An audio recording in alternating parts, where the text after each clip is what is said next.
We are human beings, and there were mistakes made. But there was never a mistake made that we knew was wrong when we did it. I'll crawl across shards of hot glass for Jerry Holeman. Jerry Holeman is not a liar.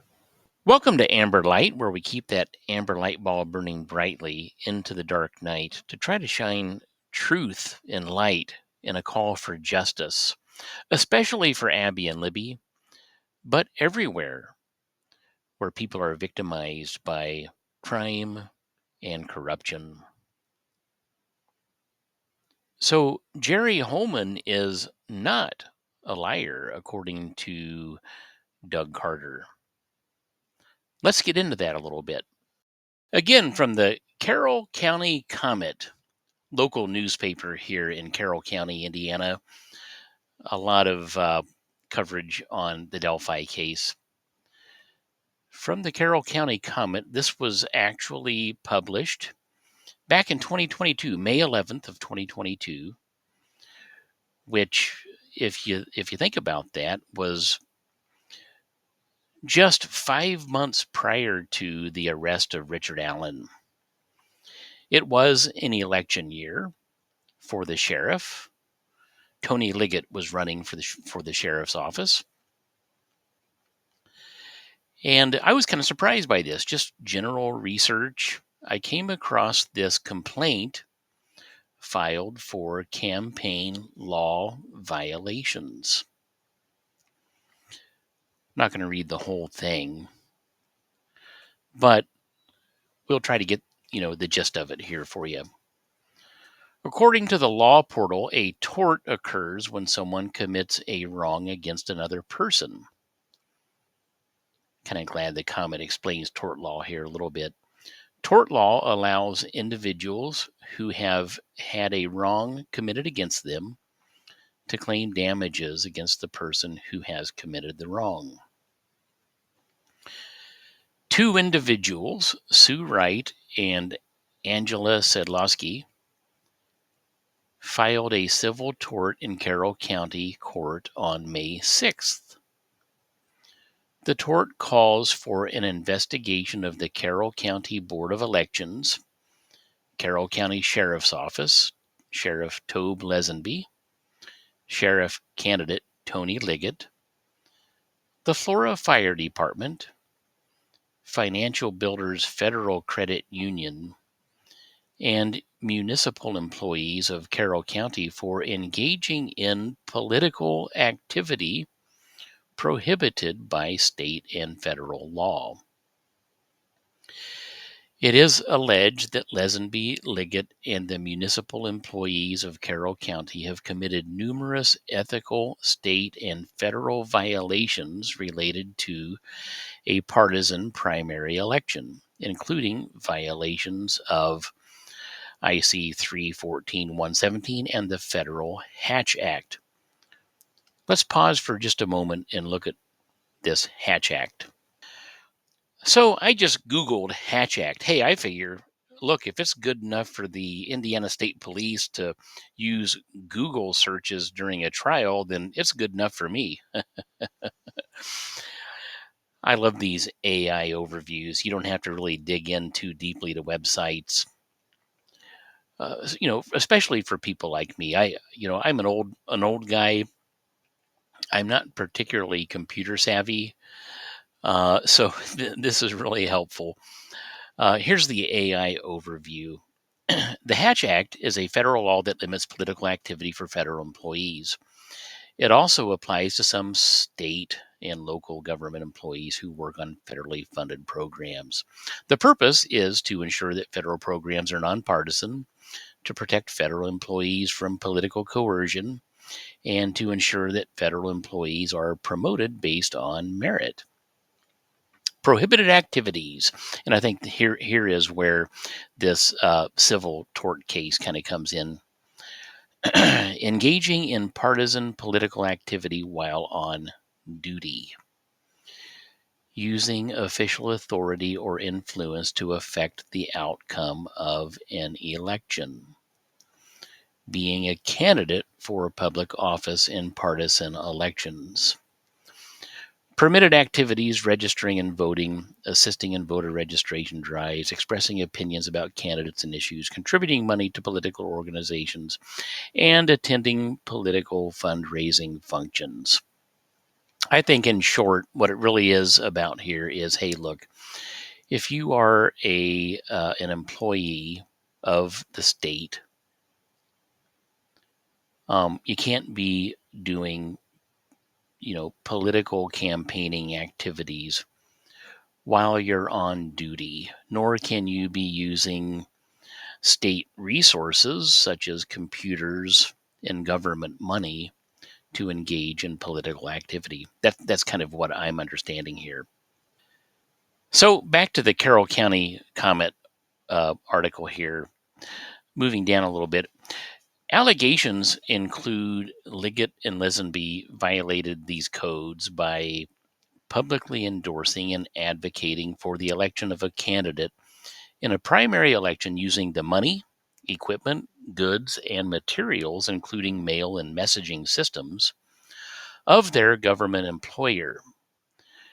The document states, in the months preceding the primary election, the sheriff's office, Lesenby, Liggett, and numerous law enforcement officers in Carroll County use their official titles and or positions as law enforcement officers while publicly campaigning, endorsing, and advocating for the election of sheriff candidate Liggett.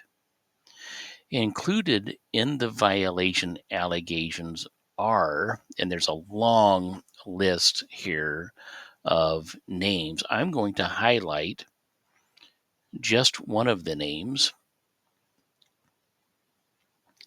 named here as a defendant in this civil claim: Indiana State Police Detective Jerry Holeman. There are some other names of interest here that I've covered in some of my other videos, but you can go research this yourself. Now, I think because this is a civil claim, it's a tort claim, it's really hard to find any court records. And that's appropriate. A lot of civil cases are not necessarily public information, as I understand it.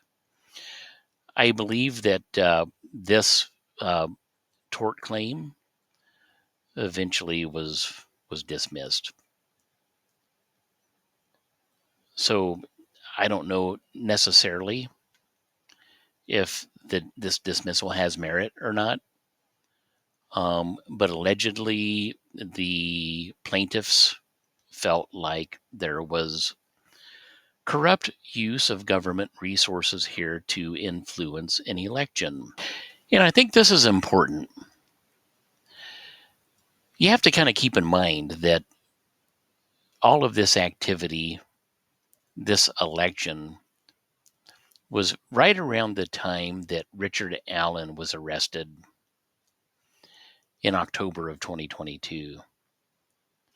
Can you imagine the pressure that was building on the Indiana State Police and the Carroll County Police Department with this then unsolved case? They really, really could have benefited from an arrest.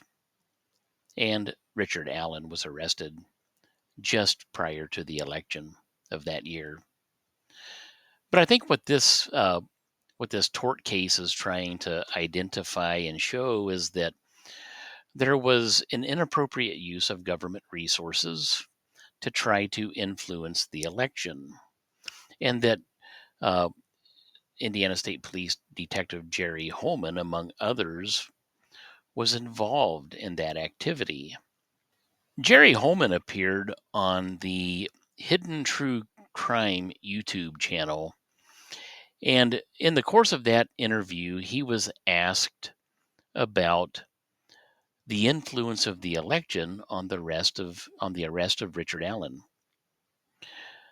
The interviewer stated the timing of that does not look good, which I think is fair. There were a lot of conversations around that.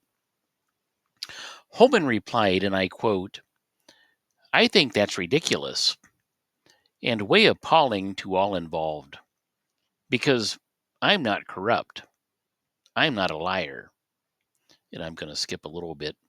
But then he comes back to say, I'm not perfect, but I can tell you that I would not jeopardize my career, and nor would Tony Liggett ask me to jeopardize my career to do something like that.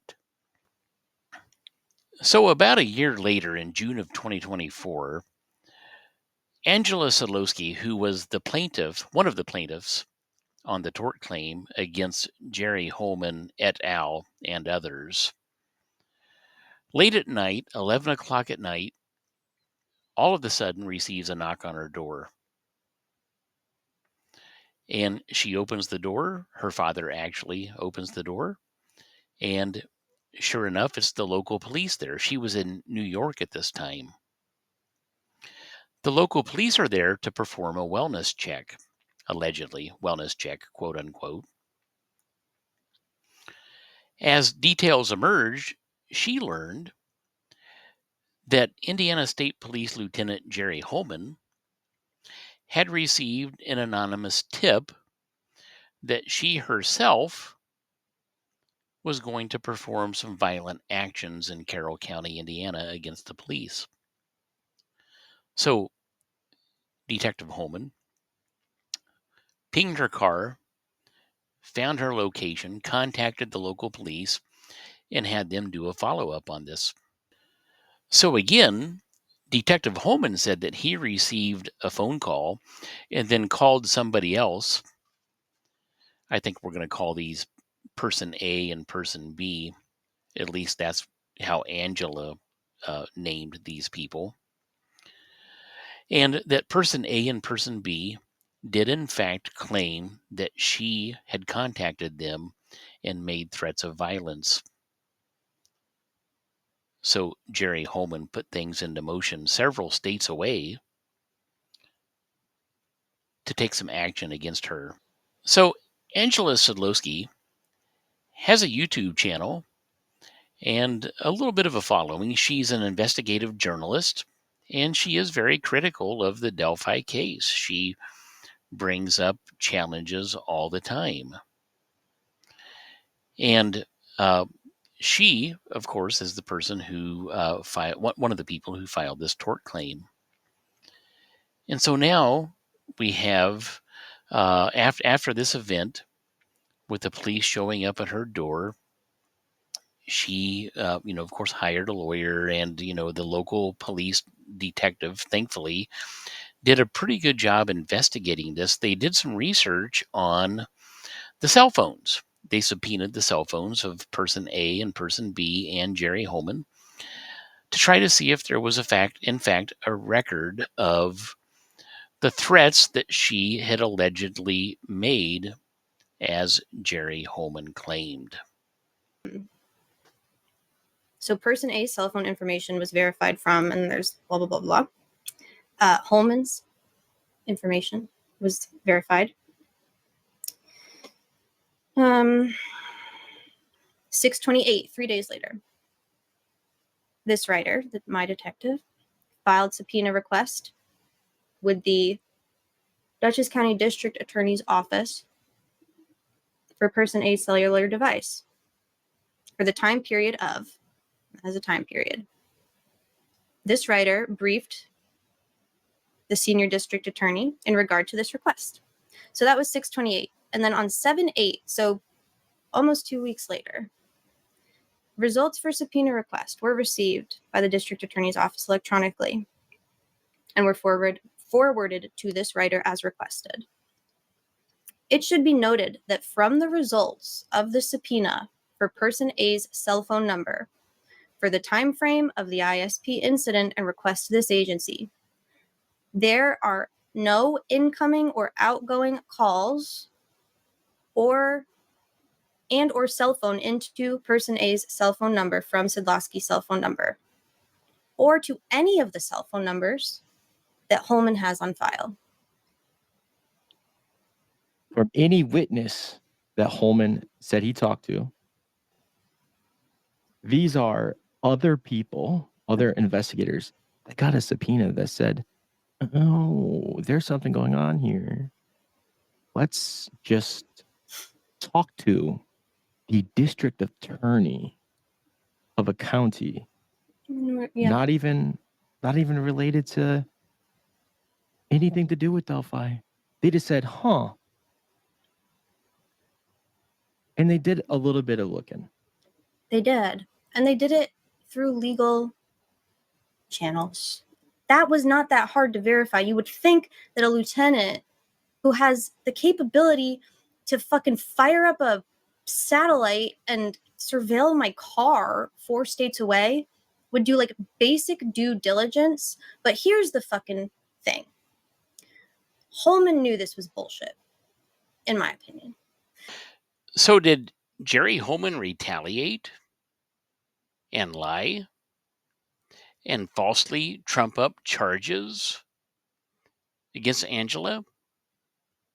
There were clearly no phone records indicating that he had received any information at all. Is this an abuse of power? The Incorruptible Delphi Police, Part 3. Let me know what you think in the comments. Thanks for watching.